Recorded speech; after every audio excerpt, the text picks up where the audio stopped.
Hi, hello, how are you? Amanda, Seint Artist. We're going to talk about Seint Makeup, cream-based 3D foundation. Everything in here is customized to what I want out of my makeup, and we can make a palette for what you want out of yours. Now, today I want to focus on redness. I have old acne scarring, and if I work out, if I go out in the sun, it gets extra red and ragey. And when it's extra ragey, I really need my color correcting. So one thing you need to remember about color correcting is it's correcting. It's not covering. So we're still gonna see all of our imperfections, but we're not covering it, we're correcting it. So first, I'm gonna prep with my skin. I'm putting Charlotte Tilbury on. I like putting this on first as a primer. I have oily skin, and so Charlotte Tilbury works really, really well for me. If you have dry skin, Seint's setting spray is really great. All right, the next thing I want to say you should invest in, if you have any kind of color correcting to do, whether it's melasma, dark circles, mature under eyes, rosacea, acne scarring, whatever, get yourself the blend brush. It's a light application, small brush. You won't add texture to your skin. It really helps. It's just get it. Just get it. It's a really great addition to your collection brush. I use this for all of my color correcting, all of my prep work, and my under eyes every single day. I don't go on trips without this brush. All right, here's the next thing, Aspen Contour. Now, this is the first recommendation I make to anybody who has any kind of redness on their face. I always go Aspen first because it's a contour, it's dense, and I feel as you mature, your pores get a little larger. I also feel it helps combat large pores and helps to camouflage them. And because it's dense, it kind of stays where it needs to be. And once you start applying your makeup and covering your discoloration after we've corrected it, it kind of holds the makeup right where it needs to be. And so you get more longevity out of it. All right, I'm gonna go in with the small end of my blend brush, and I'm gonna tap into Aspen. And then I'm gonna find the redness. I have some redness right here. I'm always red on my chin, and I have some old acne right over here. So I am going to take this brush. Everything's on the tips of the bristles. They're not caked together. I'm gonna hold it at the opposite end of the brush because I don't want a lot of pressure. I wanna lightly apply it. So I'm just gonna feather this over that redness, bring it down on my chin, and I'm just gonna cover all this redness just like that up here. I always get red on my chin. It's just what happens. So I'm able to correct it with Aspen. I'm gonna go into it again, and I have scarring, old cystic acne. I also get red right here. So again, bristles are not caked together, and we are going to just lightly feather this over my old acne and into my nostrils because that's where I get red. And it corrects it. It's not covering it. We can still see my spots. The difference is they're not ragey. Ragey is a really great word for when my redness gets bad. So I have a breakout right here, and my breakouts turn bright red. I don't know about yours. So I'm just gonna tap this over it a bit. You're still gonna see it, but again, it's not ragey red. I'm gonna go over here with my Aspen, and I'm gonna do the same thing in this area right here. And I just use a really light touch because again, I'm not wanting to color cover it. I'm wanting to color correct it. I get a little red here, push it over my brows, and we're done. Corrected. Again, we still see the imperfections, but the redness is corrected. All right, let's get into the makeup. So I'm in between colors. So I'm going in between Candlelit and June. Now June has green undertones, which helps with redness, so I do like it. If you have rosacea and you feel that Aspen just doesn't do it for you, use June instead of Aspen. Do it the same way I just did with Aspen, but try June. That would be my second recommendation, but I always recommend Aspen first, always. All right, I'm gonna go in with my blush and bronzer brush, and I'm gonna tap in between the two, Candlelit and June. Here's another tip for when you're covering, you're correcting. Okay, we've corrected, now we're gonna put on our makeup. Stipple. We're going to tap this on the areas where there's scarring and down. We don't need to go all over our face. We're just going over those areas that needed correcting. And this is gonna give us the coverage, okay? I didn't have it all up here. I'm not adding any of my main highlight there. If you have redness on your forehead from old acne, correct it and do a light dusting of your main foundation over it. Light. a light coverage. Tap between the two. Never wipe into your creams. Always tap. If you get makeup on your brush and you see that your bristles are packing together and sticking together, you're doing too much. You're applying way too much product and you don't need that much. A little goes a long, long way because Seint Makeup is 80% pigmentation, whereas traditional foundations are 18%, and then other similar cream foundations that have been coming out of the woodwork, those are more of a 40% pigmentation. So Seint still is less product on your face, still giving you amazing coverage, and it's a high pigmentation. So I still feel like it's better for your skin. It's very hydrating. It's just good stuff. All right, I'm gonna go into my brightening highlight. I like using my finger here, and I'm gonna go right here in the middle of my brows, and then I'm gonna come down my nose, hit my Cupid's bow, hit my chin.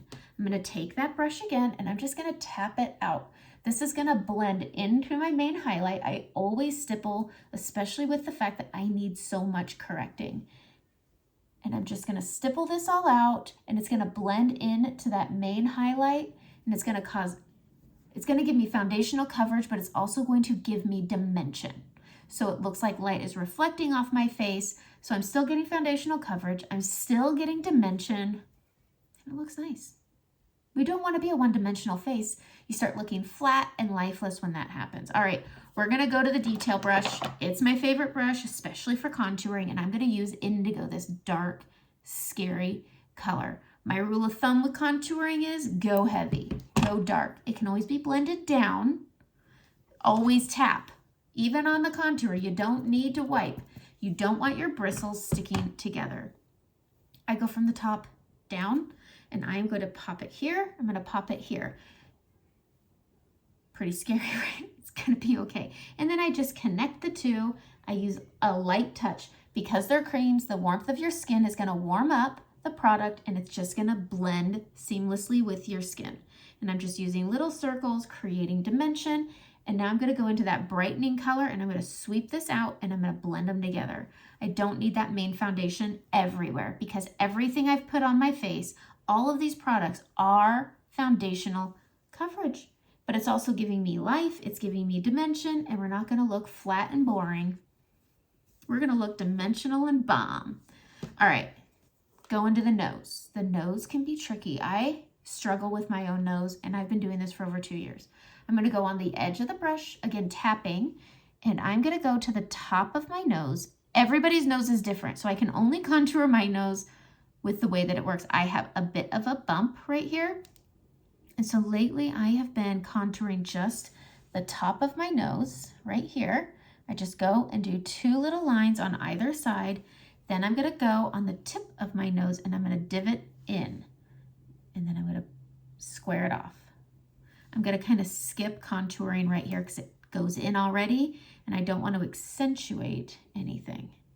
I'm going to take the brush, I'm going to push into the brows for natural shadowing because all contour is creating a shadow and dimension. Now I'm going to blend it all together and it's going to look gorgeous. Using my finger, I'm going to blend that brightening in to the contour and I'm done.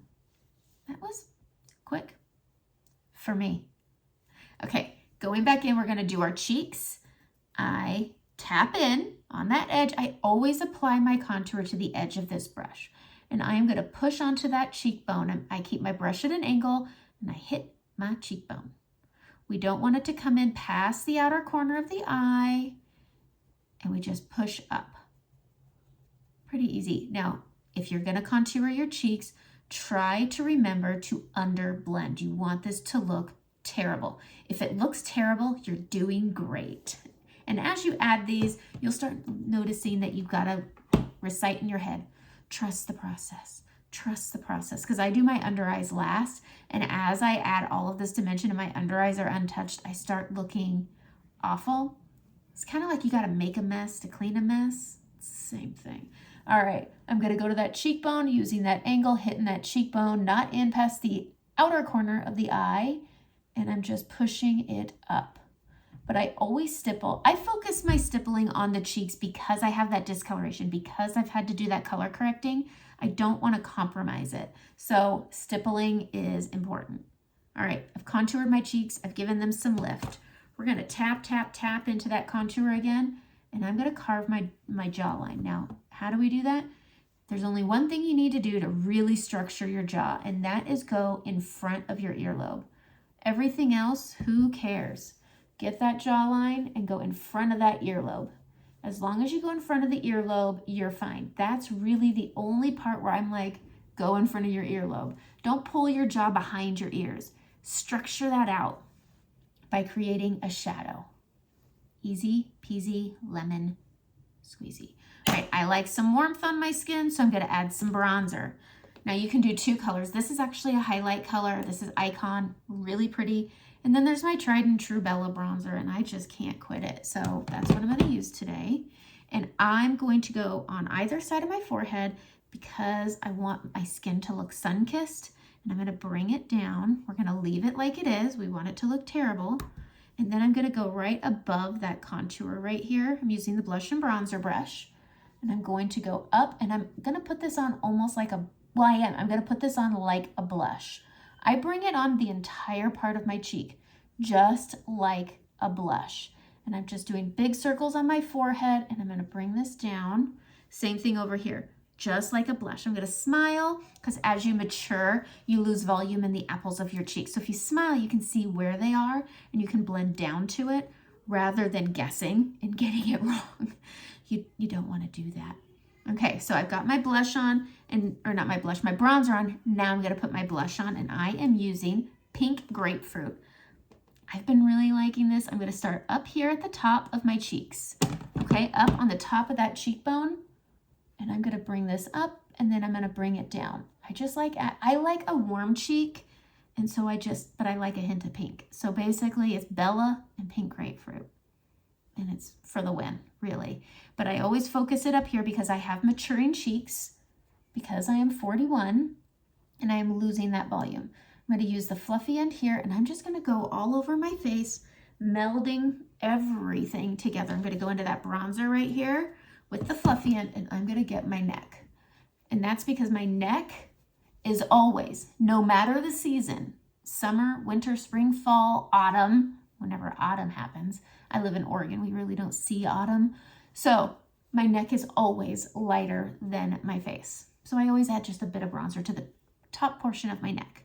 All right, under eyes. I'm going back to that blend brush. Seriously, love this brush for color correcting, and then also for my under eyes, because with mature under eyes, you don't want to overdo it. Less is more. With all of the makeup, less is more. If you feel like you have too much, take that fluffy end and just go and pick up the excess product. But with under eyes, it's a soft tissue. You don't need a lot of product, and it can be easily textured no matter what age you are. So I'm going to use the small end. I'm going to go into my brightening color, which is Versailles, and I am going to go below this trough right down here. And I'm going to bring this up, and then I'm going to come over here and bring this up, just like that. Okay, I always stipple. I want to avoid this mid part of my soft tissue under my eye. So you have your orbital bone and you have your eyeball. Those are the two parts that are holding that skin up. Everything in between is soft tissue, which is why it's easily textured. You gain your fine lines there. I don't apply brightening right here. I put it on the inner corner, I put it on the outer corner, and then I focus on my orbital bone, and then I blend it up. So I'm not directly applying creams to my full under eye. I'm really just focusing it on the parts that are held up and structured by my orbital bone. I focus it all on my orbital bone, and then I lightly blend up. And you see how it just brightens my face, gives me a youthful look. I'm gonna flip it to the fluffy end, nothing on it, and just tap it. And it just creates this really beautiful, youthful look. It camouflages the puffiness, it camouflages my fine lines. And because I have a little bit of product on, because it's highly pigmented, it's not gonna settle, and it's not going to accentuate my fine lines, which I do have. If you ever notice there's creasing, you just take your finger, press it out, and reset it. You don't need to add more product. You don't need to do anything to it except press it with your finger. It's creams, it goes back in place, and you're good as new. All right, but keep in mind, it's camouflaged. There is still puffiness, there's still fine lines here. They're all still here, they're camouflaged. They're not gone. So Please keep that in mind. This is makeup. It's not magic. All right, I'm going into that Versailles again. And again, starting under that trough, I'm coming up into that inner corner. And then I'm going to come out here and I'm going to bring it up and focus on stippling on your orbital bone. Stipple on your orbital bone. Bring that up. And we're going to work our way up onto that soft tissue using very little pressure. We don't want to pull any of that skin and mature it any faster than it already is. I mean, I was convinced in my 20s it would never happen to me, and here I am not in my 20s realizing it's going to happen to me now. But focusing on that orbital bone and then lightly bringing it up. And that's it. You're done. Good as new. All right, I want to do my lips. I've been really loving this. Okay, first I want to contour my lips because also as you mature, your lips get thinner. Your nose and your ears never stop growing and your lips shrink in. So I'm going to contour them. I'm going to pinch the small end of my blend brush and I'm going to put some of that contour on and I'm going to go right down here under my lip and then I'm going to outer line my lip and go right in the middle. Okay? Trust me here. I'm going to go into my brightening, that Versailles color. I'm going to come right out here and I'm going to give myself a little powdered donut. Oh, you busted me. I had a donut. I'm going to put some on each side of my Cupid's bow. And then I'm going to take my nice warm fingers and I'm going to blend this out. And I'm going to blend out that contour. And this is going to create a shadow. You see that? The brightness creates contrast and the contour creates a shadow. I'm going to tap over my Cupid's bow here, tap this out. And this is just creating the illusion of a curl. And this is what's going to fill your lips in a natural way. Because as you get older, using straws, smoking cigarettes, but mainly using straws, you're going to get mature wrinkles. So this is why I always strongly suggest you do not outer line your lips because it will bleed into that area. So what I'm going to do is I'm going to take, this is the multitasker brush on the small end, and I'm going to go into indigo right here, and I am going to line my lips. Now, I'm not outer lining my lips. I am hugging this on the edge of the lip, as close to the edge without going over as I can. Okay? Do the bottom, hugging the edge, not outer lining. And you can go nice and thick into the lip, not off. But indigo is a really pretty lip liner, okay? Now I'm going to go into that cheek color that I put on using the big end here. I'm going to go into my cheek color and I'm going to put that on. And I think indigo with pink grapefruit is just this really pretty sweet pink lip color. Now this is a satin finish. It's not glossy, and so it can look very drying, but look at that natural pink look. It's nice, it's pretty, it looks good on the cheeks, it looks good on the lips. Get it! I'm going to go into the shade of the month, which is Sunshine State. You can also use the Balm by Demi, which is also really great. It's just like a chapstick. You can get yourself a lip conditioner, whatever. Get something with hydration, moisture, gloss. It's whatever you want. I'm going into Sunshine State, and I'm going to go over the top. Because they're satins, they can feel very drying. Sunshine State has gold flecks in it, but it is very sheer, so it doesn't compromise the color. But it will give me moisture and hydration. And look at how pretty that is. And that's all I wanted to show you. This is how I correct my redness without adding a heavy, cakey coverage of makeup that's going to mature my skin. I'm 41, but we don't need to advertise it. We want to camouflage it. So that's how I cover my redness without adding a really heavy layer of makeup. Have a great day.